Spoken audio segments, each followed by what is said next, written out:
শীতটা বেশ ভালোই পড়েছে। আর শীতকালে সবথেকে মজার জিনিস কি জানো? ঠিক ধরেছো, পিকনিক।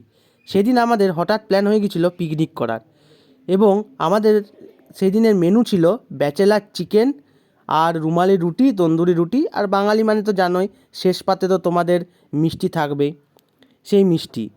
তো ব্যাচেলার চিকেন তৈরির প্রথমেই দেখা যাচ্ছে ওভেনের উপর কড়াইটাকে গরম করে তার মধ্যে গোটা মশলাগুলোকে ভেজে নেওয়া হলো। ভেজে নেওয়ার পর তার মধ্যে সামান্য পরিমাণে তেল দেওয়া হলো।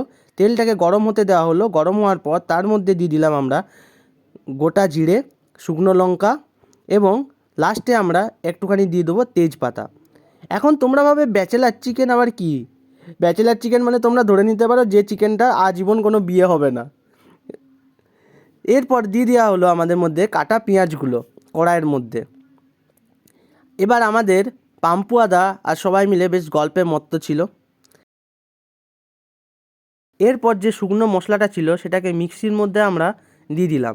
মিক্সির মধ্যে দিয়ে সেটাকে ভালো করে আমরা গ্রাইন্ড করে নিলাম। গ্রাইন্ড করে নেওয়ার পর দেখো এরকম পুরো ঝুরঝুরে পরিমাণে মশলাটা হয়ে গেল। ইতিমধ্যে আমাদের ওপরে চিকেন রান্না অনেকটা এগিয়ে গিয়েছিল। দাঁড়াও, আসছে সমস্ত কিছু। এই যে চিকেনের রান্নার পেঁয়াজটা একবারই ভেজে পড়ে ব্রাউন কালার চলে এসছে। এরপর এর মধ্যে আমরা ধুয়ে রাখা চিকেনগুলোকে একের পর এক অ্যাড করে নেব। ভালো করে জলটাকে ঝেড়ে আমরা চিকেনগুলোকে অ্যাড করে নেব পেঁয়াজের মধ্যে। এরপর আমরা ওপর থেকে দিয়ে দেবো আদা, রসুন এবং কাঁচা লঙ্কা দিয়ে করা একটা পেস্ট দিয়ে চিকেনটাকে আমরা ভালো করে মাখিয়ে নেব। মাখিয়ে নেওয়ার পর যেই চিকেনটা জল ছাড়তে শুরু করবে তখনই একটা গন্ধ আসবে বেশ সুন্দর। এরপর এর মধ্যে দিয়ে দেবো আমরা সেই গুঁড়ো মশলাটা দিয়ে ভালো করে আমরা নাড়িয়ে চাড়িয়ে মাখিয়ে নেব। মাখিয়ে নেওয়ার কিছুক্ষণ পর আমরা দিয়ে দেবো কাজু এবং মগজ বাটা দেওয়ার পর তার মধ্যে দিয়ে দেবো আমরা সামান্য পরিমাণে দই দিয়ে জিনিসটাকে ভালো করে মাখিয়ে নেব।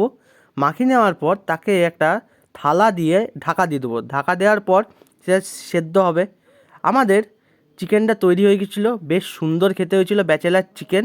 আর আমরাও ছিলাম ব্যাচেলার, তাই কোনো রকম কোনো গণ্ডগোল হয়নি আমাদের। যাই হোক, সেদিন ভালোই হলো। এখন তো শীতকাল পড়ছে, আরও পিকনিক হবে। অপেক্ষায় থেকো তোমরা ভ্লগের জন্য।